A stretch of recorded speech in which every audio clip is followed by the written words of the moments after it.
बिखरे पन्नों के किस्से। हम किसी किताब के, किसी मैगज़ीन के, किसी अखबार के कोई दिलचस्प किस्से या दिलचस्प पैराग्राफ सुनाएंगे। अगर आपको पसंद आए तो लाइक कीजिए, सब्सक्राइब कीजिए, शेयर कीजिए। कमेंट में बताइए आपको कैसा लगा। चलिए सुनते हैं किसी बिखरे हुए पन्ने का कोई किस्सा। बिखरे पन्नों के किस्से में आज हम आपको नसरीन मुन्नी कबीर की किताब कॉन्वर्सेशन विद वहीदा रहमान के किस्से को साझा करते हैं। देवानंद ने 1951 में गुरुदत्त को फिल्म बाजी में बतौर डायरेक्टर ब्रेक दिया। तब गुरुदत्त ने देवानंद से वादा किया था कि वो फिल्म प्रोड्यूसर बने तो उनकी पहली फिल्म के हीरो देवानंद रहेंगे। 1956 में गुरुदत्त प्रोड्यूसर बने।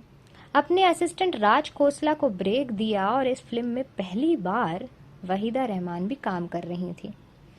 देवानंद फिल्म के हीरो थे मगर एक भी गीत उन पर नहीं फिल्माया गया। जबकि वहीदा रहमान नेगेटिव रोल में थी, उन पर एक गीत फिल्माया जा रहा था। सीन कुछ इस तरह था कि जासूस बने देवानंद विलन के घर में फंस गए हैं और विलन वीर सखूजा से बचने के लिए गाना गा रहे हैं। वहीदा रहमान पर गीत कहीं पे निगाहें कहीं पे निशाना फिल्माया जा रहा था। इस सीन के लिए जो ब्लाउज वहीदा रहमान को पहनना था, उस ब्लाउज को देखकर ही वहीदा रहमान ने उसे पहनने से इनकार कर दिया, क्योंकि उस ब्लाउज में अस्तर नहीं था, जो कपड़ा बारीक नजर आ रहा था। डायरेक्टर राज खोसला चाहते थे फिल्म के विलन वीर सखूजा को रिझाने के लिए यह ब्लाउज पहनना जरूरी है। गीत की कोरियोग्राफी कर रही जोहरा सहगल ने भी वहीदा रहमान को समझाया, मगर वहीदा रहमान अपनी जिद पर अड़ी थी। ब्लाउज डिजाइन करने वाली भानु अथैया ने भी समझाया, मगर वहीदा रहमान को कोई असर नहीं हुआ। राज खोसला ने शूटिंग रोककर गुरुदत्त को बुलाया, जो फिल्म के प्रोड्यूसर भी थे, और उस वक्त अबरार अलवी के साथ फिल्म प्यासा की स्क्रिप्ट पर काम कर रहे थे।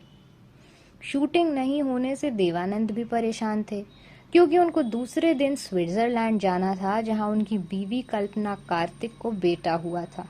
गुरुदत्त फौरन सेट पर आए। वहीदा रहमान ने साफ कह दिया कि बिना अस्तर का ब्लाउज नहीं पहनेंगी। ब्लाउज डिजाइनर भानु अथैया ने कहा कि ब्लाउज में अस्तर लगने में पूरा एक दिन लग जाएगा।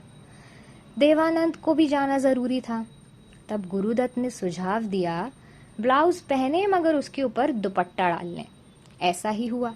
यह गीत में वहीदा रहमान ने ब्लाउज के ऊपर दुपट्टा डालकर डांस किया। फिर यह उस दौर में ब्लाउज पर दुपट्टा डालने की फैशन बन गई और वहीदा रहमान का यह गीत सुपर हिट नहीं बल्कि आज की कहावत बन गया है, कहीं पे निगाहें और कहीं पे निशाना।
शिकारी है झील